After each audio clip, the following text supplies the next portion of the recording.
বন্ধুরা এখন মাত্র ৫টি নথি ভারতীয় নাগরিকত্ব প্রমাণ করবে। হ্যাঁ, কেন্দ্রীয় সরকার এখন সারা দেশে আদমশুমারি এবং নাগরিকত্ব যাচাইয়ের কাজ শুরু করতে চলেছে এবং সরকার যাচাই করবে কারা আসলে ভারতীয় নাগরিক এবং কারা বাইরে থেকে এসে এখানে বসবাস করছে।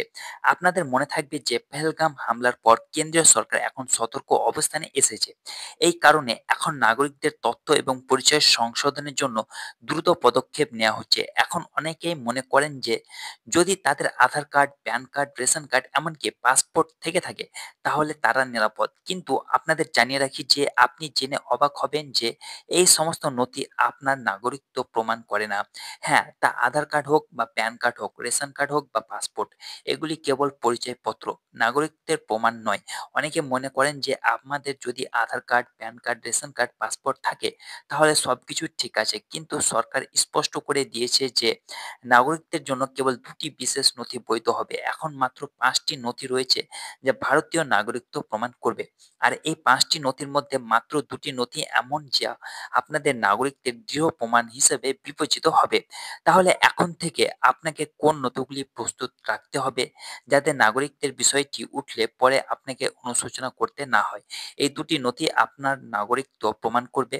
তবে এর সাথে, সাথে আপনার কাছে আরো ৪টি নথি থাকা খুবই গুরুত্বপূর্ণ। তো আজকের ভিডিওটি আপনাদের জন্য অত্যন্ত গুরুত্বপূর্ণ। তাই আপনার কাছে এই ২টি না থাকে তাহলে অবিলম্বে সেগুলি তৈরি করে নিন যাতে আগামীতে যখন অফিসাররা আপনার বাড়িতে আসবেন তখন আপনার কোনো সমস্যা না হয়। আর একমাত্র সমাধান হলো সময়মতো নথিগুলি প্রস্তুত রাখা। তাহলে আসুন আজকে জেনে নেওয়া যাক কোন ২টি নথি আপনাদের নাগরিকদের দৃঢ় প্রমাণ হতে পারে এবং সেগুলি তৈরি করার উপায় কি। ভিডিওটি শেষ পর্যন্ত দেখবেন যাতে কোনো তথ্য মিস না করেন এবং ভিডিওটি যদি ভালো লেগে থাকে ভিডিওটিকে লাইক করবেন, বন্ধুদের মাঝে শেয়ার করবেন এবং চ্যানেলটিকে অবশ্যই সাবস্ক্রাইব করবেন। তো বন্ধুরা দেরি না করে চলুন শুরু করা যাক। তো বন্ধুরা আপনার কাছে থাকা প্রথম নথিটি হলো আধার কার্ড। কারণ আজকের সময়ে ভারতের প্রতিটি মানুষ আধার কার্ড তৈরি করে। কারণ ব্যাংকিং সেক্টরে যেকোনো অ্যাকাউন্ট, যেকোনো লেনদেন, যেকোনো সরকারি কাজ আধার কার্ড ছাড়া হয় না। আর এখন এটা বাধ্যতামূলক হয়ে গেছে। আপনি যদি ভারতের বাসিন্দা হন তাহলে আপনার জন্য আধার কার্ড থাকা খুবই গুরুত্বপূর্ণ। আর যদি এমন কোনো শিশু থাকে যার বয়স ১.৫ বছরের বেশি তাহলে সরকার তাদের জন্য আধার কার্ড নেওয়া বাধ্যতামূলক করেছে। কারণ আপনার পরিচয় কেবল আধার কার্ড দিয়ে প্রতিষ্ঠিত হয়। আপনি কে ছবি সহ পরিচয়পত্র হিসেবে আধার কার্ড খুবই গুরুত্বপূর্ণ। কিন্তু বন্ধুরা শুধুমাত্র আধার কার্ড থাকলে নাগরিকত্ব প্রমাণ হয় না। কারণ অনেক লোক যারা অন্য দেশ থেকে এসে ভারতে বসবাস করছেন তাদেরও আধার কার্ড রয়েছে। এমন নয় যে কেবল ভারতের নাগরিকদের আধার কার্ড আছে। তাই সরকার স্পষ্ট করে দিয়েছে যে আধার কার্ড দিয়ে নাগরিকত্ব প্রমাণ হবে না। তবে আধার কার্ড থাকা আবশ্যক। এখন বন্ধুরা দ্বিতীয় গুরুত্বপূর্ণ নথি হলো রেশন কার্ড। তাই যারা রেশন কার্ডের মাধ্যমে গম, চাল বা রেশন পান তাদের জন্য এই কার্ডটি কেবল খাদ্যদ্রব্য পাওয়ার মাধ্যমে নয় বরং এটি একটি অত্যন্ত গুরুত্বপূর্ণ নথি যা আপনার নাগরিকত্ব প্রমাণে সহায়তা করে। আপনি যদি দারিদ্র্যসীমার নিচে থাকেন অথবা মধ্যবিত্ত হন তাহলে আপনার জন্য একটি রেশন কার্ড থাকা প্রয়োজন এবং অনেকে মনে করেন যে রেশন কার্ডের কাজ কেবল গম এবং চাল পাওয়া, কিন্তু এর মাধ্যমে আপনি আরো অনেক সুযোগ সুবিধা পাবেন। এছাড়াও রেশন কার্ডে স্পষ্টভাবে লেখা থাকে যে আপনি কোন রাজ্য, কোন জেলা এবং কোন ব্লক এবং কোন গ্রামের বাসিন্দা এবং আপনার পরিবারে কতজন লোক আছে, যা আপনার ভারতের নাগরিক হওয়ার প্রমাণও। অতএব যদি আপনি এখনো রেশন কার্ড না করে থাকেন এবং আপনি দারিদ্র্যসীমার নিচে থাকেন অথবা মধ্যবিত্ত হন তাহলে আপনাকে অবশ্যই এই কার্ডটি তৈরি করে নিতে হবে।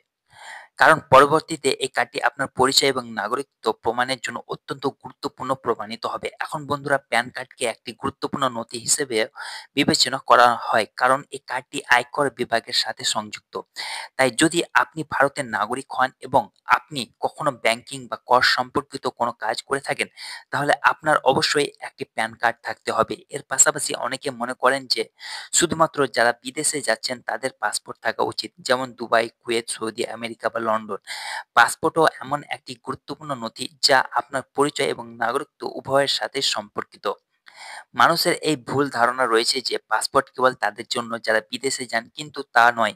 পাসপোর্টও একটি গুরুত্বপূর্ণ এবং বৈধ নথি। তাই এই ৪টি নথি কেবল ভারতীয় নাগরিকত্ব প্রমাণের ক্ষেত্রে সহায়ক, কিন্তু এগুলি আসলে ভারতীয় নাগরিকত্ব প্রমাণ করে না। তবে এই ২টি নথি যা আমি এখন আপনাকে বলতে যাচ্ছি, আমি আপনাদের বলব যে যদি আপনাদের কাছে এটি থাকে তাহলে কেবল আপনারা ভারতের নাগরিক বলে বিবেচিত হবে। এবার দেখো বন্ধুরা, নাগরিকত্ব প্রমাণের জন্য সবচেয়ে গুরুত্বপূর্ণ নথিটি হলো জন্ম সনদ। হ্যাঁ, যদি আপনাদের কাছে জন্ম সনদ না থাকে তাহলে এখন থেকে সতর্ক থাকুন। কারণ এটাই সেই নথি যা আপনাদের নাগরিকত্ব প্রমাণ করবে। আর আমি বিনা কারণে এটা বলছি না। সুপ্রিম কোর্ট নিজেই বলেছে যে বর্তমানে সর্বত্র শনাক্তকরণের জন্য যেমন আধার কার্ড অপরিহার্য, তেমনি ২০২৬ সাল থেকে সারা দেশে জন্ম সনদ বাধ্যতামূলক হতে চলেছে। অর্থাৎ প্রতিটি নথিতে সর্বত্র জিজ্ঞাসা করা হবে যে জন্ম সনদ আছে কিনা। সেই কারণে জন্ম সনদ আর কেবল একটি সাধারণ কাগজ নয়, এটি আপনাদের পরিচয় এবং নাগরিকত্ব উভয়ই একটি শক্তিশালী প্রমাণ। এবং এই মুহূর্তে বিহারে ভোটার তালিকায় নাম যোগ করার প্রক্রিয়া চলছে, তাই সেখানেও প্রথমে যে কাগজটি চাওয়া হচ্ছে তা হলো জন্ম সনদ।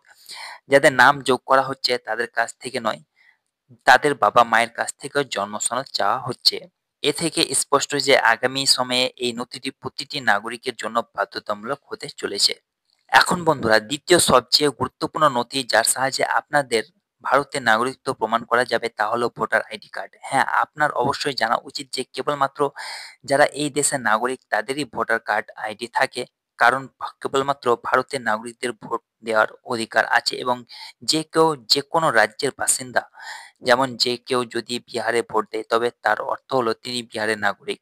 তিনি সেই রাজ্যের বাসিন্দা। আজ প্রত্যেকের কাছে Aadhaar card, ration card, PAN card রয়েছে। এমনকি যারা বাইরে থেকে এসে ভারতে বসবাস করছেন তারাও এই কার্ডগুলি পান। কিন্তু ভোটার আইডি কার্ড এবং জন্ম শংসাপত্র দুটি এমন নথি যা সবার কাছে নেই।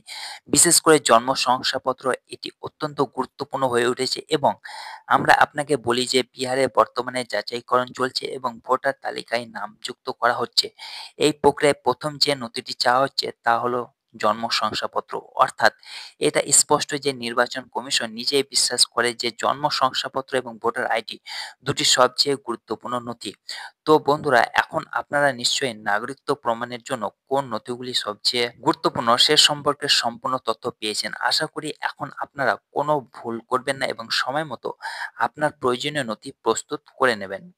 তো বন্ধুরা, জাতি জনগণনার জন্য এই ৫টি ডকুমেন্টস যেমন হচ্ছে ভোটার আইডি কার্ড, আধার কার্ড, রেশন কার্ড, পাসপোর্ট, জন্ম শংসাপত্র অত্যন্ত গুরুত্বপূর্ণ ডকুমেন্ট। তার মধ্যে হচ্ছে ১ নম্বর হচ্ছে ভোটার কার্ড, আর আধার কার্ড, আর জন্ম শংসাপত্র। এই ৩টি ডকুমেন্টস অত্যন্ত গুরুত্বপূর্ণ। তাই এই ডকুমেন্টগুলির মধ্যে কোনো একটি ডকুমেন্টস যদি আপনাদের ভুল থেকে থাকে তাহলে ইমিডিয়েট আপনারা সেগুলি কারেকশন করে নিন, যাতে করে আপকামিং সেন্সাসের সময় আপনাদেরকে কোনো রকম সমস্যার সম্মুখীন না হতে হয়। তো বন্ধুরা, আদমশুমারি নিয়ে এ হচ্ছে একটি গুরুত্বপূর্ণ ভিডিও যা আমি আপনাদের মাঝে শেয়ার করলাম। ভিডিওটি যদি ভালো লেগে থাকে ভিডিওটিকে অবশ্যই লাইক করবেন আর বন্ধুদের মাঝে শেয়ার করে দেবেন যাতে তারাও সতর্ক হন।